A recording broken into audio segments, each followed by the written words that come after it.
जय हिंद दोस्तों, कैसे सब लोग? उम्मीद करता हूं सुबह मस्त होंगे, अपने कार में व्यस्त होंगे। स्वागत है आप सभी का 7 फरवरी 2026 की एग्जाम राशि करने वाले हैं असिस्टेंट सामाजिक विज्ञान के मोस्ट इंपॉर्टेंट क्वेश्चन, जो कि प्रीवियस ईयर क्वेश्चन पेपर लिए गए हैं 2011 से लेकर 2024 तक के प्रीवियस ईयर क्वेश्चन पेपर है। ये एग्जाम में छपने वाले क्वेश्चन लिए गए हैं। चैनल पर जो भी नए हैं चैनल को सब्सक्राइब के लिए। चलिए क्लास को स्टार्ट करते हैं। और आज का पहला क्वेश्चन है, अशोक के अधिकतर अभिलेख निम्नलिखित लिपियों में से किसमें लिखे गए थे? देवनागरी लिपि, ब्राह्मी लिपि, तमिल लिपि, ओचकी लिपि। कौन सा ऑप्शन करेक्ट है? मोस्ट इंपॉर्टेंट क्वेश्चन है। यह क्वेश्चन 2018 में पूछा गया था। क्वेश्चन नंबर 1 का राइट आंसर क्या होगा? अशोक के अधिकतर अभिलेख निम्नलिखित लिपियों में से किसमें लिखे गए थे? ये लिखे गए थे ब्राह्मी लिपि। सेकंड ऑप्शन करेक्ट है, ब्राह्मी लिपि में लिखे गए थे अशोक के अधिकतर अभिलेख। अशोक के शिलालेखों को अधिकांश ब्राह्मी लिपि में लिखा गया था। ब्राह्मी भारतीय उपमहाद्वीप और मध्य एशिया में लिखी जाने वाली सबसे पुरानी लिपियों में से एक है। सेकंड ऑप्शन करेक्ट है। नेक्स्ट क्वेश्चन है, कुछ आरंभिक हिंदू मंदिरों में एक हॉल होता था जहां इकट्ठा हो सकते थे। इस स्थान को कहा जाता था प्रदक्षिणा पथ, मंडप, ग्राम भोज का, गर्भगृह। कौन सा ऑप्शन करेक्ट है? जो भी क्वेश्चन कराए जा रहे हैं सीटी एग्जाम के लिए मोस्ट इंपॉर्टेंट क्वेश्चन रहने वाले हैं। क्वेश्चन नंबर 2 कह रहा है, कुछ आरंभिक हिंदू मंदिरों में एक हॉल होता था जहां लोग इकट्ठा हो सकते थे। इस स्थान को क्या कहा जाता था?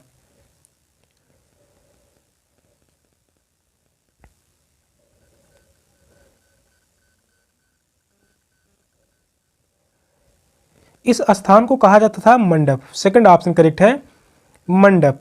पहले कुछ हिंदू मंदिरों में सभागृह यानी हॉल होता था जहां लोग एकत्रित हो सकते थे। इस जगह को मंडप के रूप में जाना जाता था। गर्भगृह, गर्भगृह किसे कहा जाता था? हिंदू मंदिरों में वह स्थान जो कि पवित्र स्थान होता था जहां मूर्तियों को स्थापित किया जाता था। यहाँ पर जो है मूर्तियों को स्थापित किया जाता था, मूर्तियों को स्थापित किया जाता था, उसे क्या कहा जाता था? गर्भगृह। सेकंड ऑप्शन करेक्ट है, मंडप। नेक्स्ट क्वेश्चन है, विनय पिटक ग्रंथ निम्नलिखित में से किससे संबंधित है? संस्कृत व्याकरण से, महावीर के उपदेश से, जरतुस्क के विचार से, बौद्ध संघ के नियम से। कौन सा ऑप्शन करेक्ट है? विनय पिटक ग्रंथ निम्नलिखित में से किससे संबंधित है? क्वेश्चन यह भी इंपॉर्टेंट है। यह क्वेश्चन पूछा गया था कथन में, यह क्वेश्चन कथन में पूछा गया था 2023 में।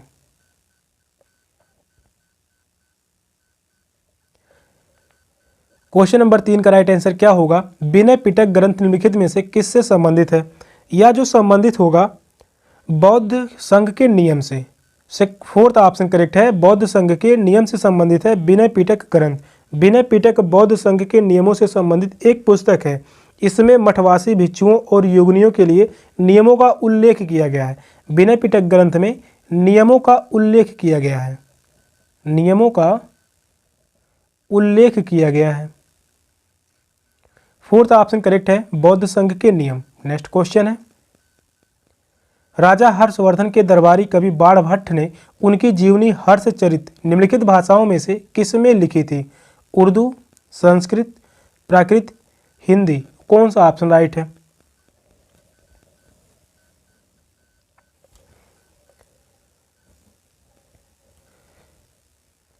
ये सभी क्वेश्चन इतिहास से क्वेश्चन है, जो कि इतिहास से क्वेश्चन पूछे जाते हैं। लगभग 20 क्वेश्चन इंपॉर्टेंट क्वेश्चन है। क्वेश्चन कह रहे हैं, राजा हर्षवर्धन के दरबारी कवि बाणभट्ट ने उनकी जीवनी हर्षचरित्र निम्नलिखित भाषाओं में से किसमें लिखी थी?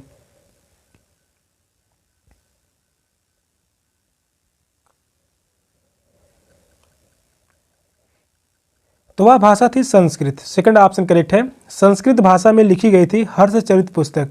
यह किसकी है? बाणभट्ट की पुस्तक है। किसकी जीवनी है? राजा हर्षवर्धन, राजा हर्षवर्धन की जीवनी है। राजा हर्षवर्धन के दरबारी कवि बाणभट्ट ने हर्षचरित को संस्कृत में लिखा था। हर्षवर्धन ने 606 से लगभग 607 तक अपनी राजधानी कन्नौज से उत्तर भारत पर शासन किया था। सेकंड ऑप्शन करेक्ट है। नेक्स्ट क्वेश्चन है, जैन और बौद्ध भिक्षुड़ियों के लिए आरंभिक विहार बने होते थे। लकड़ी के, ईंटों के, मिट्टी के, पत्थर के। कौन सा ऑप्शन राइट है? क्वेश्चन नंबर 5 का राइट आंसर क्या होगा? क्वेश्चन कह रहा है जैन बौद्ध भिक्षु भिक्षुणियों के लिए आरंभिक विहार बने होते थे। जो भी क्वेश्चन कराए जा रहे हैं सेट एग्जाम के लिए मोस्ट इंपॉर्टेंट क्वेश्चन रहने वाले हैं। यहाँ से एक एक क्वेश्चन फंसने वाले हैं एग्जाम में।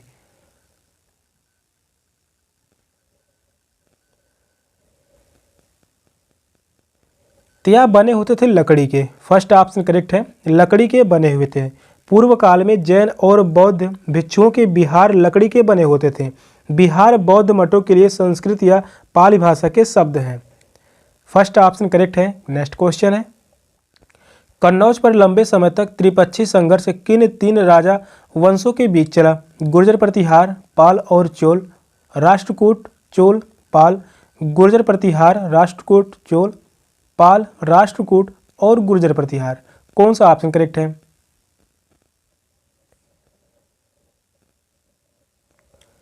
क्वेश्चन नंबर 6 का राइट आंसर क्या होगा आप सभी कमेंट में बताइए।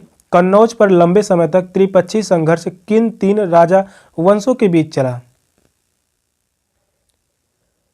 यह चला था पाल, राष्ट्रकूट और गुर्जर प्रतिहार के बीच। फोर्थ ऑप्शन करेक्ट है। 9वीं शताब्दी में त्रिपक्षीय संघर्ष हुआ था। त्रिपक्षीय संघर्ष यह कब हुआ था? 9वीं शताब्दी में। 9वीं शताब्दी में त्रिपक्षीय संघर्ष हुआ। यह उत्तरी भारत पर नियंत्रण करने के लिए किया गया था। त्रिपक्षीय संघर्ष किस लिए किया गया था? उत्तर भारत पर नियंत्रण करने के लिए।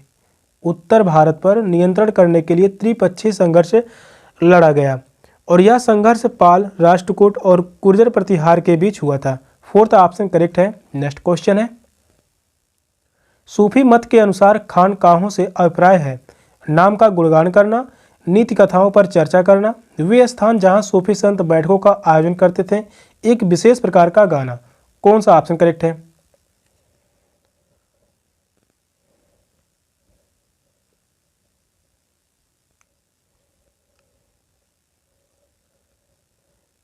क्वेश्चन नंबर 7 का राइट आंसर क्या होगा? सूफी मत के अनुसार खानकाहों से अभिप्राय क्या है?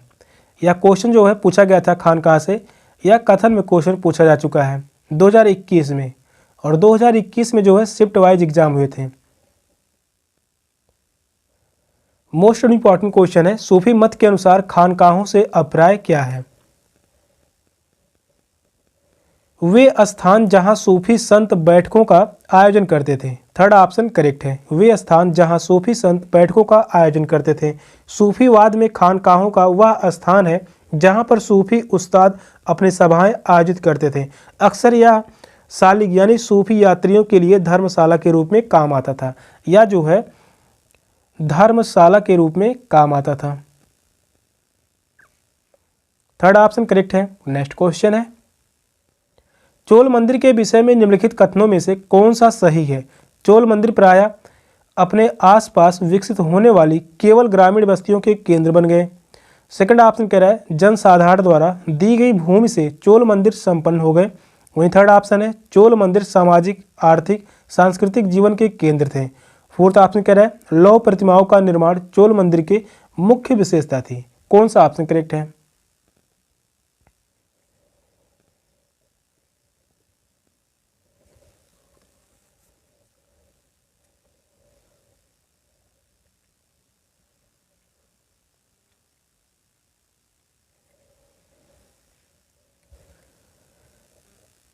क्वेश्चन नंबर 8 कह रहा है चोल मंदिर के विषय में निम्नलिखित कथनों में से कौन सा कथन सही है?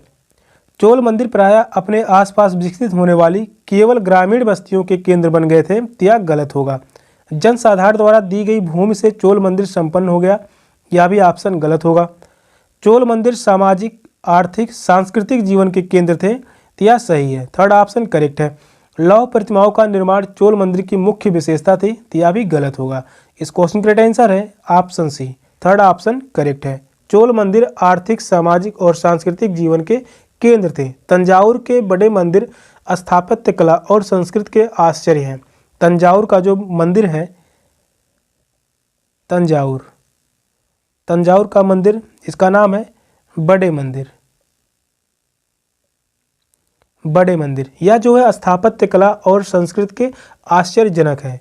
थर्ड ऑप्शन करेक्ट है। नेक्स्ट क्वेश्चन है, दिल्ली सल्तनत के सुल्तानों के लिए लिखी गई तवारीख के विषय में निम्नलिखित कथनों में से कौन सा सही है?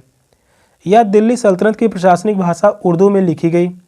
तवारीख उन लोगों द्वारा लिखी गई जो शायद ही नगरों में रह रहे हैं। थर्ड ऑप्शन कह रहा है तवारीख के लेखक शासकों को अच्छे शासन की आवश्यकता और न्यायसंगत शासन पर बल देते थे। वहीं फोर्थ ऑप्शन कह रहा है लेखकों द्वारा तवारीख सुल्तानों से ढेर सारे इनाम पाने के लिए नहीं लिखी गई थी। कौन सा ऑप्शन राइट है?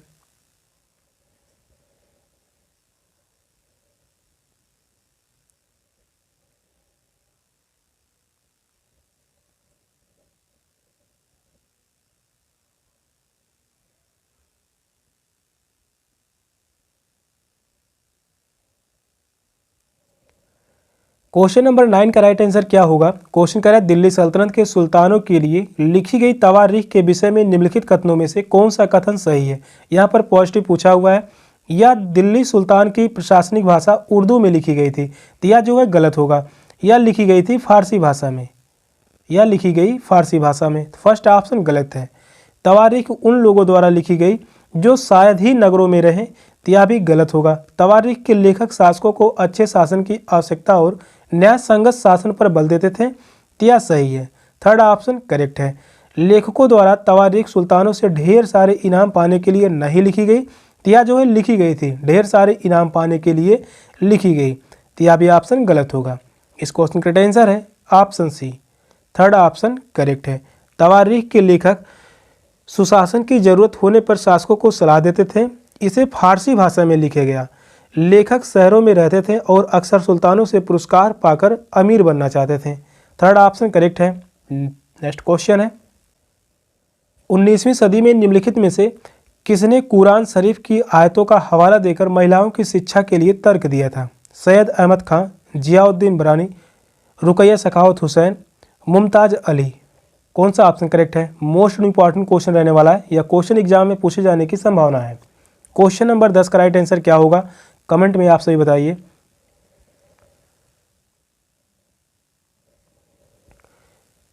उन्नीसवीं सदी में निम्नलिखित में से किसने कुरान शरीफ की आयतों का हवाला देकर महिलाओं की शिक्षा के लिए तर्क दिया था? यह क्वेश्चन पूछा गया था सितंबर 2015 और यही क्वेश्चन पूछा गया 2022 में, जो कि शिफ्ट वाइज एग्जाम हुए थे।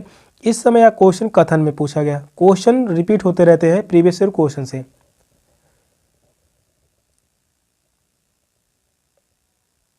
19वीं सदी में निम्नलिखित में से किसने कुरान शरीफ की आयतों का हवाला देकर महिलाओं की शिक्षा के लिए तर्क दिया था?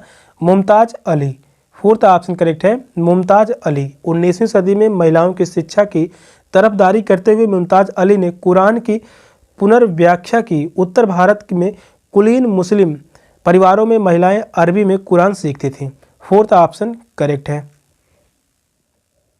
सेशन क्लास क्वेश्चन था। क्वेश्चन कैसे लगे कमेंट में जरूर बताइएगा। चैनल पर नए हैं, चैनल को सब्सक्राइब कर लीजिए। मिलते हैं फिर नेक्स्ट क्लास में, तब तक के लिए बाय बाय, टेक केयर, जय हिंद।